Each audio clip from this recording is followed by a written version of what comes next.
Hey guys, welcome back to The Readers. I hope you are having an amazing day. Let's get right into the stories. The first one is an entitled people's story. It all started subtly, as these things often do.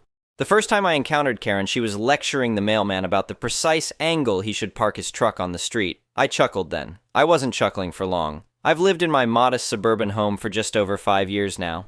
It's a pleasant neighborhood, mostly families, some retirees, and a few young professionals like myself. We have one of those HOA that mostly exist to make sure nobody paints their house neon pink or lets their lawn turn into a jungle. Before Karen arrived, the most dramatic thing to happen was when someone's sprinkler system malfunctioned and created an impromptu water park for the neighborhood kids. My home isn't anything fancy, but I take pride in it. I've got a small workshop in the garage where I tinker on weekends, a carefully maintained front yard with seasonal flowers, and a backyard patio where I occasionally host friends for barbecues. Nothing that should attract trouble, right? Wrong. Karen and her husband moved in about 2 years ago, just 3 houses down from mine. He seemed pleasant enough, quiet, always with a tight smile that suggested he was perpetually apologizing for something. Karen, on the other hand, made her presence known immediately. Within a week, she had introduced herself to everyone on the street by leaving "Welcome to the Neighborhood" cards in our mailboxes. Thoughtful, you might think. Except these cards contained helpful suggestions about everything from proper trash can placement to what time was appropriate to mow our lawns. Most of us just rolled our eyes and carried on. Little did we know this was just the beginning of her reign of terror. The Johnsons, who have lived across from me for years, were her first victims. Their crime? Their children had the audacity to play basketball in their own driveway after school. According to Karen, the incessant bouncing was disrupting her afternoon meditation. When Mr. Johnson politely explained that 4 p.m. was hardly quiet hours, Karen started documenting every bounce with timestamps in a little notebook. Then there was the retired couple at the end of the street who had the nerve to walk their beagle twice daily. Karen complained that the dog looked at her threateningly and demanded they reroute their walks to avoid passing her house. When they refused, she started spraying her hose toward the sidewalk whenever they approached. But her masterpiece of neighborhood terrorism was unleashed on the young family who moved in next door to her. Their toddler had occasional tantrums, as toddlers do, and Karen launched a full-scale campaign against them. First came the passive-aggressive notes about parental responsibility. Then she began recording the tantrums and playing them back at full volume at 7 a.m. on weekends. Finally, she called child services claiming neglect. The investigation found nothing, of course, but the psychological damage was done. They moved out 3 months later. Through all this, I somehow remained under Karen's radar. Perhaps my single status and relatively quiet lifestyle didn't give her much ammunition. Or maybe she was just working her way around to me. Either way, my reprieve ended the day I decided to repaint my front door. The original door was a faded navy blue that had seen better days. I chose a deep forest green that complemented the brick exterior of my home. The HOA had no restrictions on door colors as long as they weren't neon or otherwise attention-seeking. I checked twice before buying the paint. I was just applying the second coat when I felt that distinctive sensation of being watched. Looking over my shoulder, I found Karen standing at the edge of my driveway, arms crossed, head tilted like she was examining a particularly disappointing art exhibit. "Can I help you?" I asked, trying to keep my tone neutral. "That color is not approved," she stated, as if reading from some invisible rule book. "Actually, it is. I checked the HOA guidelines before starting." She huffed, her perfectly highlighted bob swinging with the movement. "Well, I'm on the Architectural Review Committee, and I don't recall approving this." This was news to me. I wasn't aware we had an Architectural Review Committee. "We formed one last month," she said, stepping onto my property uninvited. "You need to submit a formal request for any exterior changes." I put down my paintbrush. "Karen, I've read the HOA bylaws cover to cover. There's no Architectural Review Committee listed." Her eyes narrowed. "It's new. We haven't updated the documents yet." "Who's on this committee?" I asked. "Myself, obviously, and a few other concerned homeowners." Translation: Karen, and possibly her husband, if she could be bothered to tell him about it. "Well," I said, "until I receive official notification from the HOA board about this committee and its authority, I'm going to finish painting my door. It complies with the current rules." Her face flushed. "We'll see about that. The board will hear about this." As she stormed off, I had that sinking feeling this was just the beginning. Sure enough, the next morning I found a violation notice tucked into my door frame. It wasn't on official HOA letterhead, just a printed page with clip art at the top declaring I had 48 hours to remediate the unauthorized color change or face a $100 daily fine. I called our actual HOA president, a reasonable guy named Mike, who confirmed what I already suspected. There was no architectural review committee, Karen held no official position within the HOA, and my door color was perfectly acceptable. When I told him about the fake violation notice, he sighed deeply. She's been doing this all over the neighborhood. The board is meeting next week to discuss her activities. Armed with this information, I finished painting my door and considered the matter closed. I was wrong. 2 days later, I returned home from work to find my newly painted door had been defaced. Someone had splashed what looked like bleach on it, creating ugly streaks where the green paint had been stripped away, and there, stuck to the damaged surface, was another violation notice, this one claiming my door was now in an unacceptable state of disrepair. I was livid. This was vandalism, plain and simple. I immediately called the police to file a report, though I knew without witnesses or cameras there wasn't much they could do. The responding officer was sympathetic but confirmed my suspicions. Without evidence connecting Karen to the damage, their hands were tied. That night, I ordered security cameras. High definition, motion activated with night vision capabilities. I installed them strategically, one facing my front door, another with a wider angle capturing my driveway and front yard, and a third overlooking my backyard fence. They were small and discreet, but I wasn't trying to hide them. I wanted Karen to know she was being watched. While waiting for the cameras to arrive, Karen's campaign escalated. She began photographing my house multiple times daily, sometimes walking right up to my windows to peer inside. When I was in my front yard, she would stand at the edge of her property, arms crossed, just staring. My neighbors confirmed she was asking them detailed questions about my schedule, my visitors, even what deliveries I received. The day after I installed the cameras, I found her in my front yard, placing small orange survey flags along what she claimed was the actual property line. "You're encroaching by nearly 6 inches with that garden bed," she informed me when I confronted her. I checked the property survey included in my closing documents. My garden bed was well within my property line. In fact, I'd intentionally kept it a full foot away from the boundary. "Karen, you're trespassing right now," I told her calmly. "Please remove these flags and leave my property." "This isn't your property," she insisted. "I've lived here longer than you, and I know exactly where the lines are." This was a blatant lie. I'd been there 3 years before her arrival, but arguing facts with Karen was like trying to nail jelly to a wall. "I've asked you to leave. If you don't, I'll call the police and report you for trespassing. Also, you should know you're being recorded right now." I pointed to one of my cameras. Her eyes widened momentarily before narrowing to slits. "You can't record me without my permission. That's illegal." "Not on my property, it isn't." She snatched up her flags and retreated, but not before promising, "This isn't over." Over the next few weeks, Karen's behavior became increasingly erratic. She filed daily complaints with the HOA about nonsensical violations, my garbage cans being visible from the street, on trash day, my grass being too long, it wasn't, even claiming my car was leaking oil on the street, it wasn't even parked on the street. The HOA board, now fully aware of her pattern, began requiring photographic evidence for all complaints. This didn't deter her. She simply started fabricating evidence, submitting heavily edited photos or pictures taken at misleading angles. Then came the mailbox incident. I returned home one evening to find my mailbox hanging off its post, the metal box dented as if struck by something heavy. My security camera had captured the entire event. Karen, wielding what appeared to be a baseball bat, deliberately smashing my mailbox while glancing furtively around to ensure no one was watching. She hadn't noticed the camera. This was more than harmless neighborhood drama. Damaging a mailbox is a federal offense. I took the footage straight to the police station. The officer who reviewed the video was unequivocal. "This is clear evidence of criminal damage to mail receptacles. We'll be paying her a visit." I almost felt sorry for Karen when I saw the police car pull up to her house the next day. Almost. She wasn't arrested. First-time offenders typically receive warnings for mailbox vandalism unless the damage is extensive. But the officer made it clear that any further incidents would result in formal charges. Karen was required to pay for a replacement mailbox and installation. For a blessed week, all was quiet. I installed my new, sturdier mailbox and began to hope that perhaps the police warning had made an impression.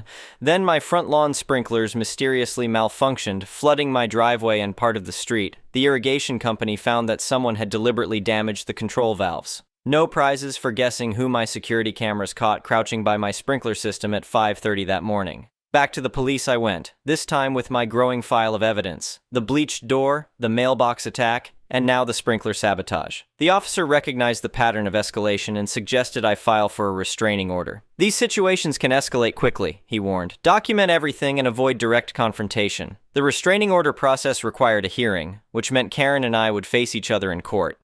I spent the intervening weeks meticulously organizing my evidence. Security footage, police reports, documentation of her fake HOA notices, and statements from neighbors who had witnessed her trespassing or harassment. The day of the hearing arrived, and I felt surprisingly calm. I had facts, evidence, and truth on my side. Karen arrived with her silent husband and a folder I suspected contained more fabricated evidence of imagined offenses I'd committed against her. When the judge called our case, I presented my evidence chronologically, speaking clearly and sticking to verifiable facts. The security footage was particularly compelling. It's hard to argue with video showing you vandalizing someone's property. Karen's defense was a masterclass in Darvo: deny, attack, reverse victim, and offender. She claimed I'd been harassing her, that my cameras were invasive, that I had turned the neighborhood against her. She even suggested I had damaged my own property to frame her, despite clear video evidence to the contrary. The judge was not impressed. He granted the restraining order, prohibiting Karen from coming within 100 feet of me or my property for 1 year. "Ma'am," he said to Karen, "the evidence clearly shows a pattern of harassment and criminal damage. I strongly suggest you cease all contact with your neighbor and seek professional help for anger management." I thought that would be the end of it. A court order, I reasoned, would surely give even Karen pause. Once again, I underestimated her determination. Less than a week after the hearing, I received a certified letter from an attorney representing Karen, claiming that my property line was incorrectly drawn and that a portion of my front yard, including part of my driveway, was actually on her property. The letter demanded I cease and desist all use of the disputed area immediately. This was absurd on multiple levels. For one thing, our properties didn't even share a boundary line. There were 2 houses between us.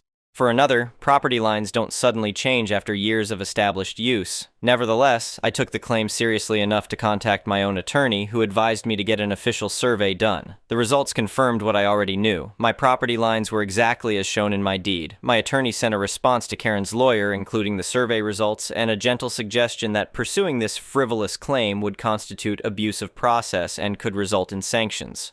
Karen's lawyer withdrew the claim, but Karen wasn't finished. Thwarted in her direct attacks, she changed tactics. She began a whisper campaign in the neighborhood, telling anyone who would listen that I was unstable, dangerous, possibly involved in illegal activities. She created a neighborhood watch group, consisting of herself and 2 new residents who didn't know any better, and focused their patrols on monitoring my house.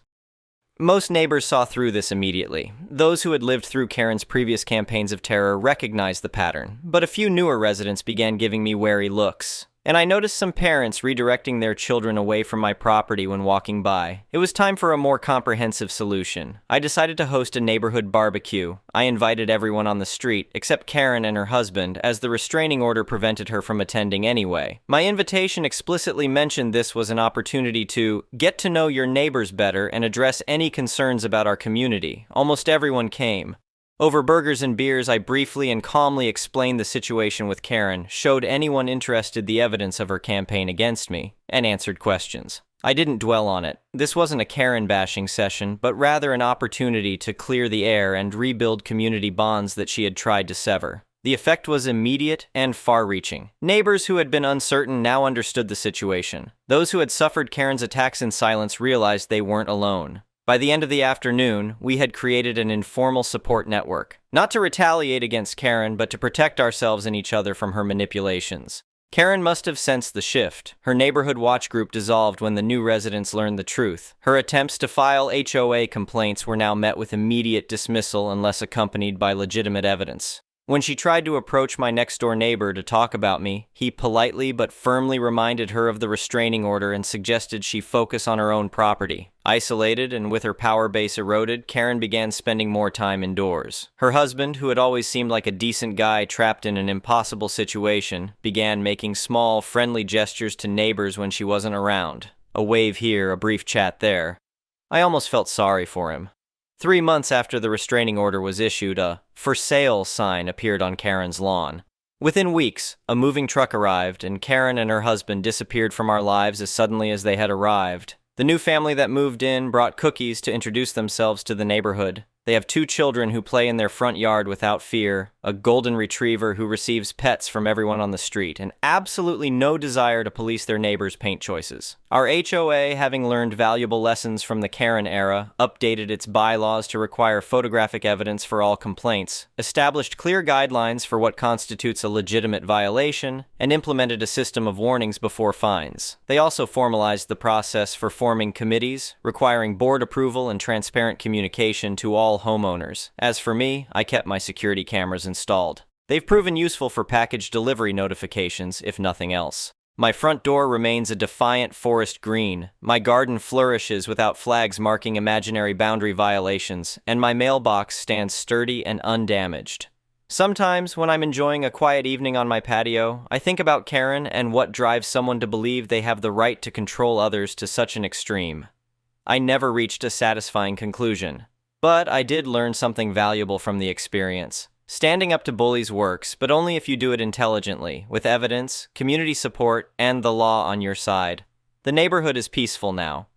We have the occasional minor dispute. Whose tree drops leaves in whose yard, who forgot to bring in their trash cans. But these are handled with respect and reasonable compromise. The shadow of Karen's reign has faded, leaving us with a stronger, more united community. I sometimes wonder if she's terrorizing some other neighborhood now, or if perhaps the humiliation of being legally ordered to stay away from someone and subsequently ostracized by an entire community might have inspired some self-reflection. Probably not. People like Karen rarely change, but at least she's someone else's problem now, and my green door, it's never looked better. The next one is a pro-revenge story. Backstory: my dad is a high school assistant principal. It is currently his first year at a new school, and it is a much better school than the last one he was at, which was overpopulated, drug-filled, and many of the students there had to have free or reduced lunches. There were fights almost every week, and my dad had to suspend kids almost every day. His new school is much better, with just 2 incidents all year. One with an autistic kid who had an episode, and the one I am about to tell you fine Redditors about. Cast: my dad, entitled girl, entitled mother, entitled brother, entitled sister, the bus driver, judge, bus driver, school systems lawyer, the entitled mom's lawyer, my dad's principal, and the school cop. To clarify, any dialogue I might include will obviously not be 100% correct. The original incident took place about 2 months ago. I am not 100% sure what started it, but either the bus driver accidentally bumped into entitled girl while he was dropping her off, or he told off entitled girl for saying something rude, but she got pissed and texted entitled mom about it. Entitled mom came out of her home and started yelling at him, so he just drove off. The next morning, the bus driver went to pick up entitled girl, but when he got to her driveway, she wasn't there. Entitled mom, entitled brother, and entitled sister were. He opened the door to ask where entitled girl was, and that's when all 3 of them boarded the bus. Entitled girl is a junior, I think. Her older brother was around 22, and her older sister was in college. These people were all adults, and all 3 of them started screaming at the poor bus driver, threatening him, calling him slurs, and telling him off. The rest of the kids on the bus were expectedly scared. The moment the 3 of them got off of the bus driver sped away. The one thing the entitled family forgot to think about was the fact that there are 4 HD cameras equipped with audio sensors on every bus in our county. They caught everything. The poor dude got the rest of the kids to school and went straight to the front office. My dad was pissed. He got the video feed from the bus, called his school cop, who called some other cops, and had entitled mother's ass arrested for malicious harassment, intimidation, trespassing, and a few other things. My dad's principal let my dad have control over the whole situation. I see, he knows my dad does not duck around with these kinds of things, so my dad helped bus driver get some revenge. First, he had entitled girl switch to a different bus route so she couldn't mess with the bus driver anymore. Then he had entitled brother, entitled sister, and entitled mother permanently banned from the school grounds, and then he gave the bus driver a month of paid time off. These were just petty revenge, if that. Working with their lawyer, my dad got statements from most of the kids who were on the bus, and they decided to press charges against only entitled mother and entitled brother, who had apparently been in the middle of a 6-month probationary period for a different crime, so he was essentially guaranteed jail time. Going into the trail, 6 weeks ago, nobody expected entitled mom to get any more jail time than a week, if that. My dad, his principal, and the school cop were all in the courthouse in case they needed to be called as witnesses. They were not. Their lawyer made his remarks, and entitled mom's lawyer just tried to reduce her sentence reduced.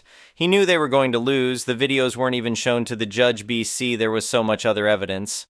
But the judge surprised everyone when he gave entitled mom a 30-day sentence. He made it very clear to her that she had threatened the life of a man, endangered kids, and trespassed on school property for no reason besides that the bus driver had told off entitled girl and that she should be punished accordingly. My dad and his principal were trying not to cheer, but that wasn't even the best part. Entitled brother skipped his trial. They were back-to-back trials, so there is no way he could have forgotten. The judge immediately issued a bench warrant for his arrest. He was caught the next day in entitled mother's house, and when brought in front of the judge, he was given a year in prison for breaking his probation, skipping his trial, and for the same charges as his mother.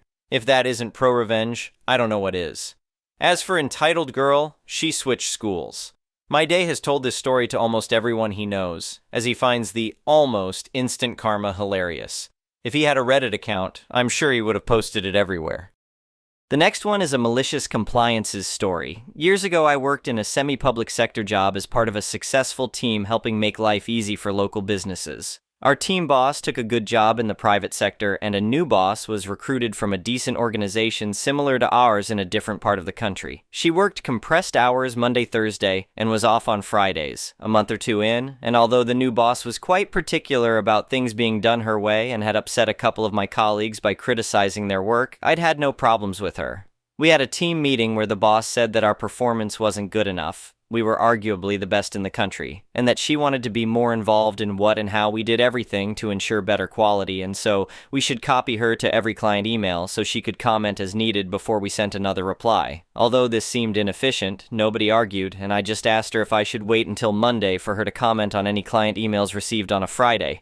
I can't remember exactly what she said, but at the end of the meeting she asked me to stay behind and then told me in a heated tone that my question was bullying behavior, that it was unprofessional to ask the question in front of the team, and said that my actions were the sort of thing that HR would see as grounds for dismissal and that I should be very careful in future. I told her I understood, and we returned to our desks where I wrote up every single detail of the entire meeting and interaction and sent it to the head of HR with the explanation that as bullying was very serious and may not be reported by the victim, I felt duty-bound to report myself. I also laid it on pretty thick about being appalled by my unprofessional behavior and the fact that my career was likely at risk, and I clearly had a desperate need for training and discipline to fix my dangerous ways. I also copied in my union rep. Within a day, me, my union rep, and my boss were with the head of HR who, being a by-the-book professional, could find no indication of bullying or justification for my fears of being an unprofessional bully in need of re-education. I was asked to leave the meeting. My union rep stayed in, and I don't know what was said, but within 6 weeks my boss was gone, and that same week my weak and ineffective but likable big boss called me in to thank me as he had wanted to get rid of her but hadn't known how.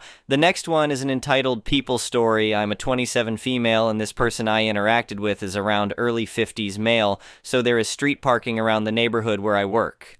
Typical Saturday afternoon, it is hard to find parking. When I found one, I noticed a car pulling up behind me. I inched up as close as I can to give him room. I got out of the car and he said, "Move your car, my wife parks there. We've been parking here for 18 years. Told him no, it's street parking. I wouldn't be able to find any at that point. His reply, "I pay property tax. Move your car." Told him, "You pay property tax on your house, not the streets. So no." I started to walk away because I ain't gonna deal with that. He said to me, "I'm gonna call the cops." I said to him, "Go ahead. I didn't do anything wrong." As I was passing by his car, he said, "Ducking idiot." I literally turned around and went up to him. "What did you say to me? Did you just call me a ducking idiot?" He tried to backpedal and said, "No, I was on my phone." I wouldn't say that. His phone is in the car and he had no earpiece. "You did. You weren't on the phone." "No, I was on the phone. I have a daughter. I wouldn't say that." I was getting so heated, so I walked away again. Then, at the last possible second, I saw a car drove off, so I turned around and went back for my car, afraid he's going to key my door. You know what he ducking said? "I have Filipino friends, I'm sorry." I looked at him even more pissed.